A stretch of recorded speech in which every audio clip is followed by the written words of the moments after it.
September 23rd, 2022. My last video a few days ago was me playing a guitar and talking about that guitar. And tonight I have another guitar.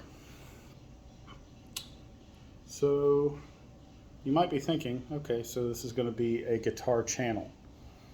It's not. This guitar I'm showing you is not just a guitar, but sort of a reflection on life. So this guitar is my first guitar. When I was a little kid, I loved not only music, but the movie La Bamba, starring Lou Diamond Phillips as Ritchie Valens. And that movie came out the year after I was born, and I loved it. So when I was 6, for Christmas, I don't even remember how it came about, like if I was ever asked if I wanted one, I got a guitar. This guitar right here, a Hondo 2 Professional. There are some model numbers and stuff that float around the internet about what these actually were, but either way, it's always just been my first guitar. A Hondo 2 Professional was an inexpensive guitar when they were first, or when they came out. They were Japanese made. Now, inexpensive does not mean cheaply made or that they were bad. They were just entry-level guitars. This was before Epiphone was Gibson's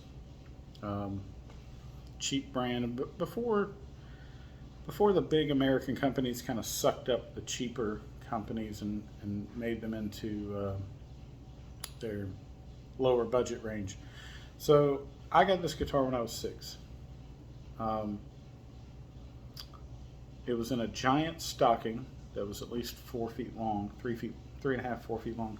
Huge stocking on Christmas Day, and I got this guitar. So I messed around on the guitar, right? When I was a little kid, I made noise on it. I didn't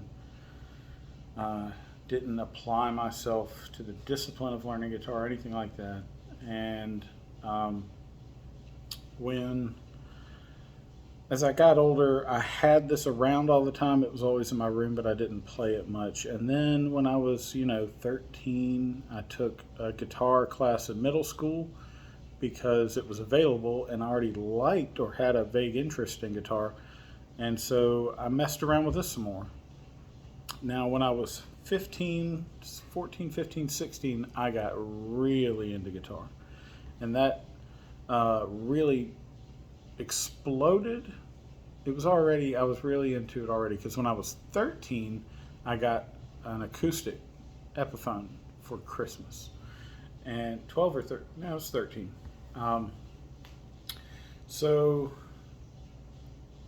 then I got guitar became life when I was 15, 16, and that's all I did.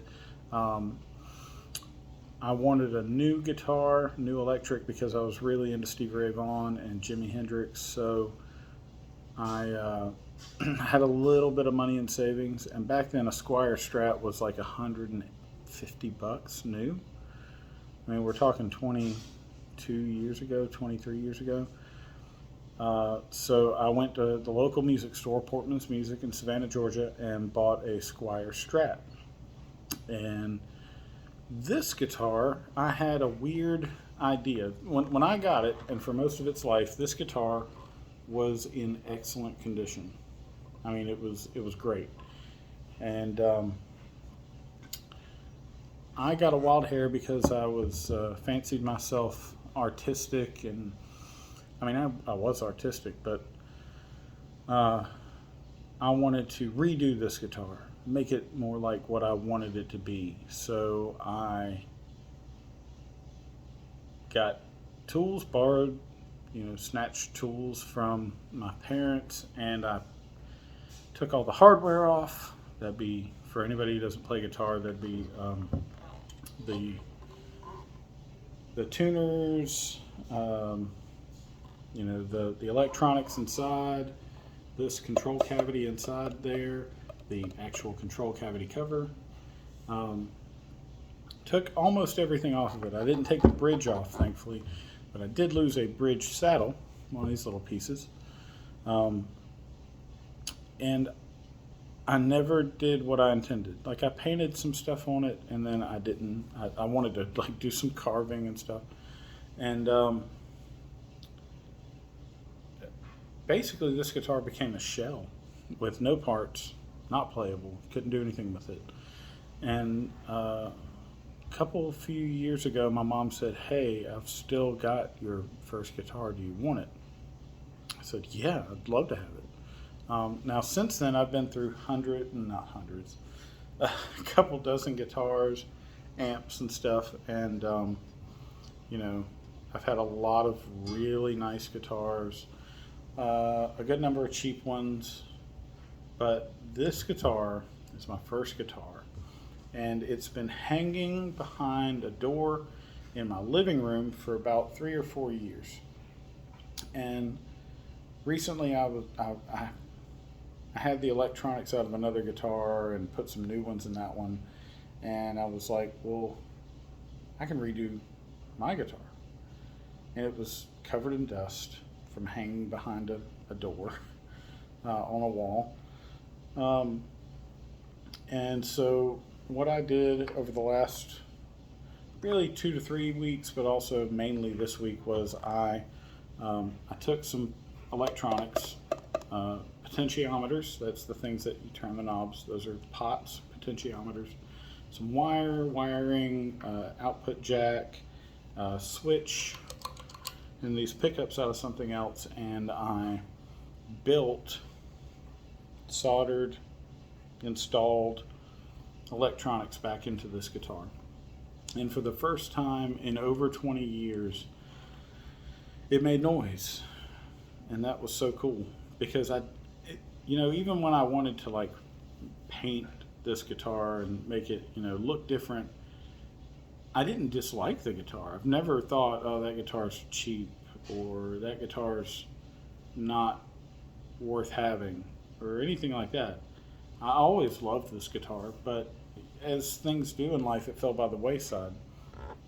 So, maybe I'll do a video at some point in the future about this guitar itself and what it sounds like now and stuff. But the point of it, with regard to this video, is it's not about guitar. It's about things in our life that make changes, things that make an impact. And as a 6-year-old, to get a full-sized electric guitar like this, it was unreal. And it started me on a journey that is the major artistic outlet in my life, playing not only guitar but making music. I made a video. I told my mom I was getting this guitar back together, and that made her really happy. And then last night I recorded a short little video of me playing it, and she really loved to hear that. It meant a lot to get it in the first place. That it came from a pawn shop, which is interesting. Not interesting. It's appropriate. I work in a pawn shop now. I deal with guitars now on a daily basis. Part of my job. I know a lot about guitars. So if somebody brings something to me, I try to be honest with them about what it is, what it's worth, and stuff. And maybe in another video I'll talk about the most expensive guitar I've ever seen just in person walk into a pawn shop. Because I've seen very expensive and vintage guitars in person and played them in real life, but as a pawnbroker, it was interesting to have a particular guitar walk in one day, which I'll talk about in the future. But as a part of my life, this this particular instrument kicked it all off and sent me on a particular course and down a particular road. And to have it come full circle, where now in later life, as a grown man, to be able to value this the way I do, not just because it was my first guitar, but because of what it meant for the whole course of my life, it's a big deal. A lot of people probably have things like this in their life. A lot of musicians have things like this in their life. People in other fields have these moments and these things and times, places, people, and objects that set them on a course in life that is defines them. And that's kind of what, to some degree or another, this guitar is for me. It doesn't look exactly like it did when I got it. It doesn't have the same parts as when I got it. It's changed. It has scars and marks and wear. And it was funny, speaking of scars and marks, this right here, this is called the nut on a guitar. And last night when I was stringing it up with new strings, I noticed that right here on the end, this little bit here, the end of the nut that encloses the high E string, I noticed it had been repaired. And then I remembered that I'm the one who repaired it 20 something years ago. It broke off, and I super glued it back on. It's still there. It's still hanging on. And theoretically, that's a flaw that should, be corrected. The nut probably should be replaced, but it works. It doesn't buzz. It works just fine. And so I'm going to leave it there for now. This guitar is older than me. They were made in 1980, 81, 82. They weren't unique. They weren't special in the history of guitar.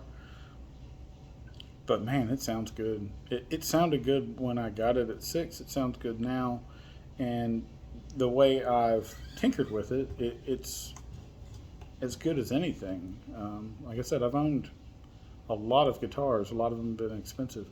This one's very serviceable, even if it's not that pretty. And I feel like in a world where every other article on the news conglomeration websites are about how so-and-so is flaunting her perfect abs at 40 or 50 or 60, or, this guy's rocking a so-and-so bod at 40, whatever, these weird articles about, mainly just to get us to look at celebrities more. Something like this guitar is a little more honest. It shows the age that it has. It doesn't have to. If I had been more careful, it wouldn't have had all the scars and dings and stuff that it has. But at the same time, when we reach a point in life where we've been through a great deal of everything, happiness, sorrow, joy, pain, regret, fond memories, at one level or another, we all look like this guitar. We all have our scars. We all still have great potential, and we all have value. This guitar monetarily is not worth much. If I put it on a website right now to sell guitars, it would fetch $100 to $200 at best. The only thing it would have going for it in the guitar market is that it's made in Japan 40 years ago, which became its own little niche market for a while. Still kind of is. But while it doesn't have extreme monetary value, it definitely has not only sentimental value to me, but intrinsic value as an instrument. As long as it's set up right and maintained to one point or another, it has value. It works, and it will continue to work until something catastrophic happens or there's no one left to play it. So maybe I'll do an in-depth about what's in this guitar now and what I've done to it to make it work really well again. But that's really all it was about, was the fact that life's not always like a box of chocolates. Sometimes it's like a guitar. Anyway, have a good night.